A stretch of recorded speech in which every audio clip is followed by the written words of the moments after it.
Hozir biz sirttaranglik hodisasini o'rganamiz. Sirttaranglikda, ya'ni shu molekulalar o'ziga sir qatlamni hosil qilib olib, ichida biror bir gazlarni o'zi saqlashi mumkinligini ko'ramiz.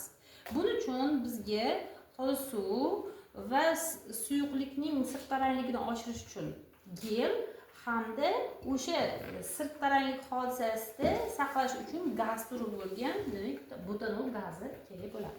Demak, tajribada suvingizga yetarli miqdorda 200 ml suyuqlikka ozgina, demak, gel ozgina miqdorda qo'shasiz. Suyuqlikni qo'shganingizdan keyin buni sal ko'pirtirib olamiz. Demak, ko'pirtirib olishimiz mana shu miqdorda, demak, ko'pirishi bizga yetadi.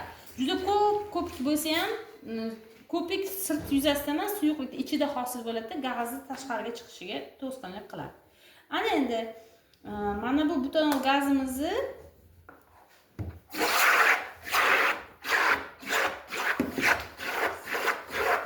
mana hozir ko'rishingiz mumkin, yaqinroq kelsalar ham bo'ladi sizlar ham.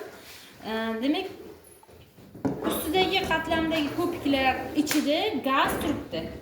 Bu oddiy bizni havomizdan ko'ra mana shu butanol gazini saqlab turibdi.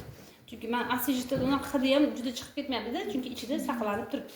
Endi biz haqiqatan ham oddiy gaz borligini sezish uchun uni yoqib ko'ramiz. Lekin olovning harorati haqiqatan haqiqiy olovga yaqin bo'ladi, ya'ni issiq bo'ladi. Qo'limiz kuydirib qolmasligi uchun sovuq suvda qo'lingizni har bir tarafini ho'llab olishingiz kerak. Chunki olov yonganda oldin sirt qadamlaridagi suv bug'lanib ketadi. Ya'ni olovning issiqligi sizni qo'lingizga bevosita o'tmaydi, oldin suv bug'lanib va olov energiyasi pasayadi. Tushunyapsizmi? Agar qo'lingiz quruqligicha qilib yoqadigan bo'lsangiz, qo'lingiz kuyib qolishi mumkin bo'ladi. Olov tepaga harakatlangan uchun yuzingizdan uzoqroqqa turamiz. Tushunarlimi tajriba? Hozir demak, kimdan avvalda boshlab ko'rsatasiz yo o'zim birinchi boshlab ko'rsataymi? Birjavob boshlaydi. Bizga gurtimiz qani? Qani. Demak, Mirjalol boshlaydi.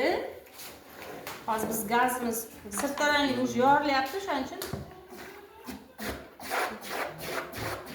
yaxshilab orqalari bilan suvlab oling. Endi bo'ladi. Mana bu yoqlarni yapdi.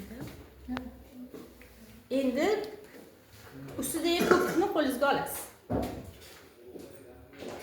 Bo'ldi. Suvdan olmang.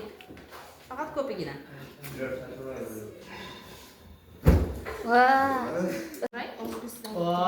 Siz ham juda qanday bo'lasiz. Yetadi bu.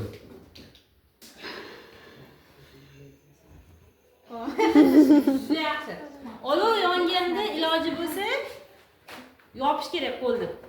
Qo'lingizni yopsangiz kislorod kirmaydi.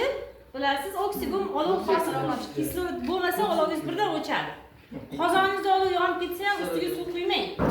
Shuni qopqog'ini yoping, kislorod kirmaganiga darrov o'chadi. Tak, yaxshilab qarang.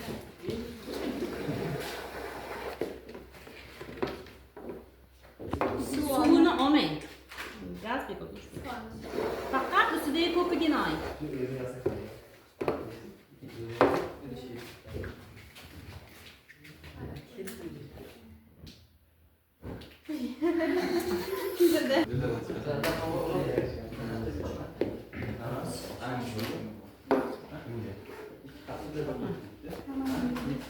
Bak, suv metri.